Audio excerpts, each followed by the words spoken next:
There's someone drowning right now, not in water, but in work, stress, or pain. And they're doing it silently. They won't reach out. They won't call for help. In fact, they'd rather go under than ask anyone to throw them a lifeline. If this sounds familiar, you need to hear what comes next. Because the inability to ask for help isn't what most people think it is. Here's what's strange. These are often the same people everyone else turns to. The friend who's always there at 2 a.m. The colleague who never says no. The parent who handles everything alone. They're everyone's rock, yet they crumble in private. And society celebrates this. We call them strong, independent, reliable. We give them awards for their self-sufficiency. But what if I told you that never asking for help isn't strength at all? What if it's actually one of the most damaging psychological patterns a person can have? Let's go back to where this starts. Because people aren't born refusing help. They're taught. Maybe you grew up with a parent who was overwhelmed, and you learned early that your needs were a burden. So you stopped having needs. Or perhaps you asked for help once, and you were met with judgment, mockery, or disappointment. That pain etched itself into your brain. Asking equals rejection. For some, it was more subtle. You were praised every time you figured things out alone. Look how independent you are. Your self-worth became tied to never needing anyone. And slowly, asking for help transformed from something neutral into something shameful.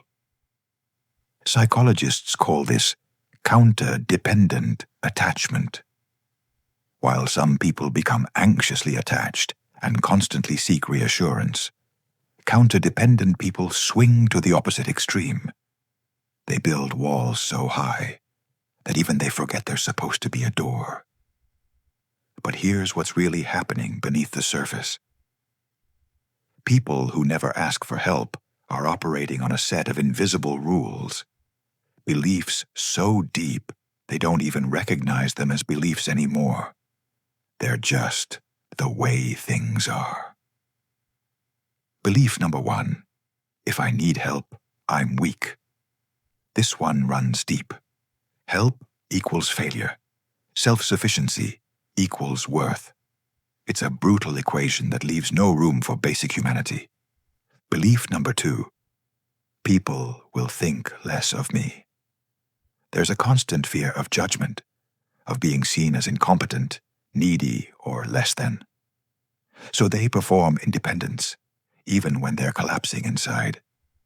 Belief number 3, no one will actually help anyway. This is the most painful one. It's rooted in past abandonment or disappointment. Why bother asking when you already know the answer will be no? It's a preemptive rejection. They leave themselves before anyone else can. And belief number 4, I don't deserve help. This is the quiet one, the one whispered in the background. The belief that everyone else's problems matter, but somehow yours don't. That you should be able to handle everything because, well, just because. Now let's talk about what this costs. Because refusing to ask for help isn't free. It extracts a price from every area of your life. Physically, your body keeps the score. Chronic stress from carrying everything alone manifests as headaches, insomnia, digestive issues, weakened immunity. Your nervous system is constantly in fight or flight mode because it never gets the message that you're safe, that support exists. Mentally, the isolation compounds. Anxiety and depression thrive in isolation. When you never let anyone in, when you never share your struggles, your problems echo in an empty chamber and grow louder. Studies show that people with strong social support have significantly better mental health outcomes. But you have to actually use that support. Relationally, walls work both ways. When you never ask for help, you rob others of the chance to show up for you. Relationships become one-sided. People feel held at arm's length. They sense you don't trust them. And eventually, the loneliness you were trying to avoid becomes your reality. Professionally, refusing help means slower growth, more mistakes, and burnout. The most successful people aren't the ones who do everything alone. They're the ones who build teams, delegate, and know when to bring in expertise. Here's something fascinating. Neuroscience reveals that asking for help is actually hardwired into our biology. Humans are social creatures. We survived as a species because we cooperated. But here's the catch. When you've been conditioned to refuse help, your brain perceives asking as a threat. Your amygdala, the fear center of your brain, lights up as if you're in danger. Meanwhile, your prefrontal cortex, the rational part, tries to tell you it's safe. But the amygdala usually wins. And there's another piece. When someone helps us and we help them back, our brains release oxytocin, the bonding hormone. This creates trust and deepens relationships. But when you never ask for help, you're actually preventing the biological mechanisms that create intimacy. You're starving your relationships of the very thing that makes them strong. Here's the ultimate irony. People who never ask for help often don't realize how much they're actually asking of others in indirect ways. The passive-aggressive comments, the martyrdom, the resentment that builds when no one reads your mind, the burnout that leaves you unable to show up at all. These are all asks, just disguised ones, unhealthy ones. Direct asking is honest. It's clear. It gives people the choice to say yes or no. Indirect asking manipulates. It breeds resentment on both sides. The person suffering feels unseen.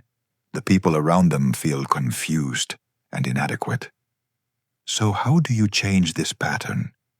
Because if you've recognized yourself in this script, you're probably feeling uncomfortable right now.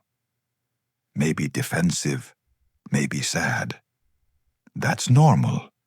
You're bumping up against a belief system that's kept you safe, even if it's also kept you stuck. Step 1. Recognize that asking for help is not weakness. It's wisdom. It takes more courage to be vulnerable than to pretend you're invincible. The strongest people know their limits. Step 2. Start small. You don't have to ask for major help right away. Ask someone to grab you coffee. Ask for a recommendation. Ask for 5 minutes of someone's time. Build the muscle gradually. Step 3. Notice your thoughts when you consider asking for help. What story are you telling yourself? Is it true? Or is it a belief you inherited from a wound? Step 4. Give others the gift of helping you. Reframe it. You're not burdening people. You're allowing them to contribute, to matter, to feel needed. Most people actually want to help. They just need permission. Step 5. Practice reciprocity. Continue being there for others, but now let them be there for you too. That's what creates real relationships. Not one-way streets, but genuine exchange. Here's what I want you to understand. Needing help doesn't make you weak. It makes you human. Every single person you admire has asked for help. Every person you consider strong has had moments of struggle. The difference is they didn't pretend otherwise. They reached out. They built support systems. They understood that independence isn't the same as isolation. You don't get extra points for suffering alone. There's no prize for carrying more than you should. And the people who love you don't want you to prove your worth by never needing them. They want to be there for you the same way you're there for them. So if you're someone who never asks for help, I want you to try something today. Just once. Ask for something small. Notice what happens. Notice that the world doesn't end. Notice that people often want to help. Because the truth is, you've been strong for so long. Strong enough to carry everything alone. Now it's time to be strong enough to put something down. Strong enough to let someone else carry it with you. That's not weakness, that's wisdom. And it might just change everything.